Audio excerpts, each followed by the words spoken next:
स्वागत है। आज हम एक बहुत ही दिलचस्प सामग्री पर बात करने वाले हैं। इसका शीर्षक है भगवद गीता, जीवन का मार्गदर्शन। जी और ये सामग्री गीता को सिर्फ एक धार्मिक ग्रंथ की तरह नहीं देखती, हाँ, बिल्कुल नहीं। बल्कि ऐसे एक प्रैक्टिकल मतलब जीवन जीने के तरीके की तरह देखती है। सही कहा, एक तरह की लाइफ गाइड। हाँ, तो इसकी शुरुआत होती है कुरुक्षेत्र के युद्ध के मैदान से। अर्जुन है महान योद्धा, लेकिन अपने ही लोगों के खिलाफ लड़ने के विचार से वो बिल्कुल दुविधा में है, विषाद में है। जी, एक बहुत बड़ा नैतिक संकट। और तभी भगवान श्री कृष्ण जो उनके सारथी हैं, वो उनके गुरु बन जाते हैं। हाँ इस सामग्री का मानना है या ये कहती है कि ये जो बाहर का युद्ध है ना, हाँ। ये असल में हर इंसान के अंदर जो संघर्ष चलता है, अच्छा उसका प्रतीक है। अच्छा। मतलब कर्तव्य और मोह के बीच, सही गलत के बीच की वो जो कश्मकश होती है। हाँ हाँ, वो अंदरूनी लड़ाई। बिल्कुल। तो बस आज हम इसी नजरिए से जो इस सामग्री में दिया गया है, गीता के संदेशों को समझने की कोशिश करेंगे। ठीक है। और देखेंगे कि हजारों साल पुरानी बातें आज की लाइफ के लिए क्या मायने रखती हैं। बहुत जरूरी है ये देखना। तैयार है? चलिए शुरू करते हैं। बिल्कुल। और देखिए, जो बात इस सामग्री को खास बनाती है वो है इसका गीता की यूनिवर्सैलिटी, मतलब सार्वभौमिकता पर जोर देना। हाँ, ये पॉइंट बहुत अहम है। सामग्री कहती है कि गीता किसी एक धर्म या पंथ की नहीं है, ये पूरी मानवता के लिए है। सबके लिए। सबके लिए, क्योंकि ये उन बुनियादी सवालों से जूझती है जो हम सबके मन में आते हैं। जैसे जब हम कंफ्यूज्ड होते हैं, है ना, या जब डर लगता है, या फिर सही गलत का फैसला करना मुश्किल हो जाता है। रोजमर्रा की बातें हैं ये तो। बिल्कुल। तो ये सिर्फ फलसफा नहीं है, ये एक तरह का क्या कहते हैं, मनोवैज्ञानिक ढांचा देती है इन सिचुएशन से डील करने का।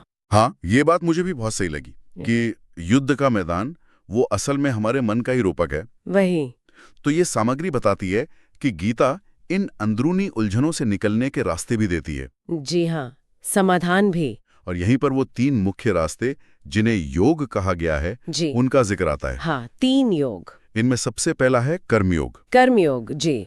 सामग्री के हिसाब से इसका सीधा सा मतलब है अपना काम करो, अपना कर्तव्य निभाओ, लेकिन उसके नतीजे से खुद को मत जोड़ो।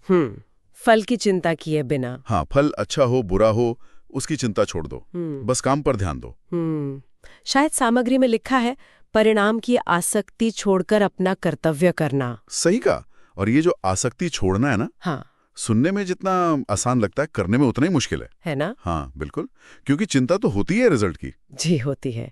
और सामग्री इस पर गौर करती है कि हमारी ज्यादातर परेशानियां, हमारा स्ट्रेस, वो इसी आसक्ति से आता है। अच्छा। जब हम नतीजों को लेकर बहुत ज्यादा मतलब परेशान हो जाते हैं, या उन्हें अपनी पहचान से, अपनी ईगो से जोड़ लेते हैं। कर्मयोग का सिद्धांत कहता है कि जब आप फल की चिंता छोड़ देते हैं तो आप अपने काम को ज्यादा अच्छे से, ज्यादा शांति से कर पाते हैं। मतलब फोकस बेहतर होता है। हाँ, और ये एक तरह से प्रेजेंट मोमेंट में जीना है, भविष्य की चिंता से मुक्त होकर। पर इसका मतलब ये तो नहीं कि काम लापरवाही से करें, मतलब मेहनत तो करनी है पर फल की इच्छा नहीं करनी। ये थोड़ा कंफ्यूजिंग नहीं है? नहीं, लापरवाही बिल्कुल नहीं। सामग्री इशारा करती है कि ये संतुलन समर्पण और समझ से आता है। समर्पण। हाँ, काम को एक पूजा की तरह देखो, अपनी जिम्मेदारी समझ कर निभाओ, सिर्फ अपने फायदे के लिए नहीं। अच्छा। जब आप अपने काम को किसी बड़े मकसद से जोड़ते हैं, समाज का भला हो या सिर्फ अपना कर्तव्य निभाना हो या ईश्वर की इच्छा मानकर करना हो, तो फिर वो पर्सनल फायदे नुकसान की चिंता अपने आप कम हो जाते हैं। चाहिए पर एकदम सही। बस यही मानसिक बदलाव, यही माइंडसेट शिफ्ट ही कुंजी है। समझ गया। तो ये हुई कर्मयोग की बात। सामग्री में दूसरा रास्ता कौन सा बताया है? दूसरा रास्ता है भक्ति योग। भक्ति योग। हाँ, सामग्री इसे ईश्वर के प्रति गहरा प्रेम, श्रद्धा और पूरा समर्पण उसके रास्ते के तौर पर देखती है। प्रेम और समर्पण। जी, यहाँ लॉजिक या ज्ञान से ज्यादा भावना, विश्वास, इसका महत्व है। तो ये इमोशनल ज्यादा है? हाँ, कह सकते हैं। इसमें व्यक्ति अपने जीवन की बागडोर, अपनी इच्छाएं, अपना अहंकार, सब कुछ ईश्वर को सौंप देता है। ये एक तरह से इमोशनल प्यूरिफिकेशन और ईश्वर से डायरेक्ट कनेक्शन का रास्ता है। तो फिर ये भक्ति योग शायद उन लोगों के लिए ज्यादा आसान होगा जो थोड़े भावुक होते हैं या जिन्हें किसी बाहरी शक्ति पर विश्वास रखने से हिम्मत मिलती है। हाँ, ऐसा हो सकता है। क्या सामग्री ये बताती है कि भक्ति का मतलब आज की लाइफ में क्या है? मतलब सिर्फ पूजा पाठ करना या कुछ और भी? नहीं, सामग्री भक्ति को सिर्फ पूजा पाठ या कर्मकांड तक ही नहीं रखती। अच्छा। इसके अनुसार भक्ति का मतलब है अपने हर काम में, हर रिश्ते में ईश्वर को देखना, एक शुक्रगुजारी का भाव रखना, सेवा का भाव रखना। ये तो जीने का नजरिया हुआ। बिल्कुल, ये एक नजरिया है। ईश्वर के लिए जो प्रेम है वो पूरी दुनिया, पूरी सृष्टि के लिए प्रेम बन जाता है। तो ये मंदिर तक सीमित नहीं है? नहीं, ये हमारे रोज के व्यवहार में, हमारी सोच में झलक सकता है। और ये रास्ता तनाव भी कम कर सकता है, क्योंकि इंसान मानता है कि कोई है जो सबका ध्यान रख रहा है। इंटरेस्टिंग। तो कर्म का मार्ग हो गया, भावना और समर्पण का मार्ग हो गया, और तीसरा है ज्ञान योग। ज्ञान योग ज्ञान मतलब नॉलेज। हाँ, ज्ञान और विवेक का मार्ग। सामग्री के अनुसार ये खुद के असली स्वरूप को, यानी आत्मा को समझने का रास्ता है। आत्मा को समझना अमर है, हमेशा रहने वाली है। मतलब शरीर खत्म हो जाता है पर आत्मा रहती है? हाँ, शरीर बदलता है, बूढ़ा होता है, नष्ट होता है, लेकिन आत्मा पर कोई असर नहीं पड़ता। और ये जो आत्मज्ञान है, ये हमें मोह माया और दुनिया के दुखों से ऊपर उठने में मदद करता है। लेकिन ये ज्ञान सिर्फ किताबों से पढ़ने वाला ज्ञान है या कुछ और? नहीं, ये सिर्फ किताबी ज्ञान या इंटेलेक्चुअल जानकारी नहीं है। तो फिर? सामग्री साफ करती है कि ज्ञान योग का मतलब है इस सच्चाई का गहरा अनुभव करना, इसे अपने जीवन का हिस्सा बनाना। अनुभव करना कैसे?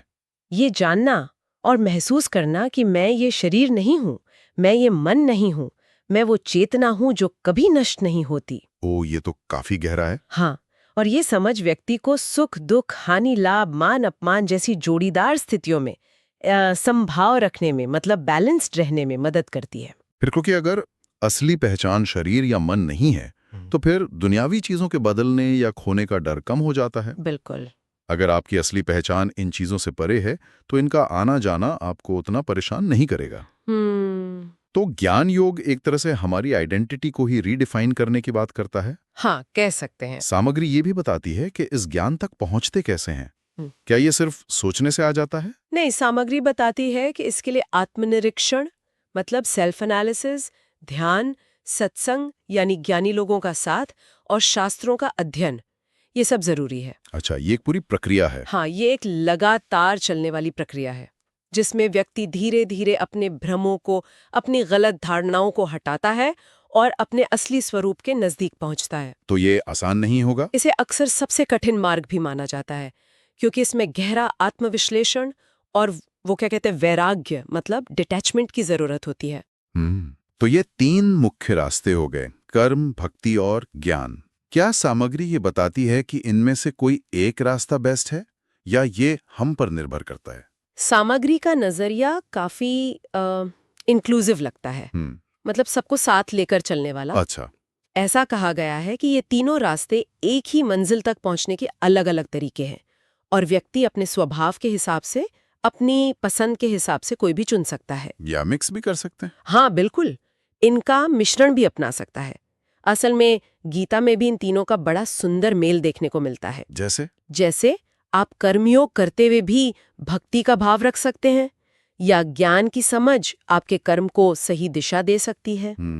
लक्ष्य तो एक ही है, आत्मज्ञान और मुक्ति। ये दिलचस्प है कि अलग अलग लोगों के लिए अलग अलग रास्ते हैं, कोई एक फिट फॉर ऑल नहीं है। सही कहा। अब अगर हम इसे आज के टाइम में देखें, सामग्री इस बात पर बहुत जोर देती है कि गीता का संदेश आज भी उतना ही रेलेवेंट है। हाँ, ये बहुत महत्वपूर्ण बात है। पर कैसे? आज की दुनिया तो हजारों साल पहले से इतनी अलग है, टेक्नोलॉजी, लाइफस्टाइल, सब कुछ। हाँ, दुनिया बदली है, मानती हूँ, लेकिन इंसान की जो बेसिक चुनौतियां हैं, डर, चिंता, कंफ्यूजन, जीवन में मतलब ढूंढना, वो तो काफी हद तक वैसी ही है ना? हाँ, ये बात तो है। सामग्री बस इसी पॉइंट को पकड़ती है। वो कुरुक्षेत्र का युद्ध आज हमारे ऑफिस का कंपटीशन हो सकता है। अच्छा। हमारे रिश्तों की उलझनें हो सकती हैं, या समाज में सही गलत के बीच चुनना हो सकता है। तो ये आधुनिक कुरुक्षेत्र हुए। हाँ बिल्कुल, और गीता के सिद्धांत हमें इन आधुनिक कुरुक्षेत्रों में गाइड कर सकते हैं, रास्ता दिखा सकते हैं। क्या सामग्री कुछ प्रैक्टिकल उदाहरण देती है, जैसे कर्मयोग आज कैसे काम आ सकता है आज के माहौल में? बिल्कुल, सामग्री बताती है कि कर्मयोग का सिद्धांत, मतलब फल की चिंता छोड़कर अपने काम पर फोकस करना, हाँ। ये आज के हाई प्रेशर कॉम्पिटिटिव माहौल में स्ट्रेस कम करने का एक बहुत पावरफुल टूल हो सकता है। स्ट्रेस कम करने का कैसे? जब हम रिजल्ट के प्रेशर से आज़ाद होकर काम करते हैं तो हमारी प्रोडक्टिविटी और क्रिएटिविटी बढ़ सकती है। हम फेल होने के डर से कम बंधे होते हैं। ये तो बात सही है, प्रेशर में काम बिगड़ता ही है अक्सर। वही, इसी तरह भक्ति योग का जो समर्पण का भाव है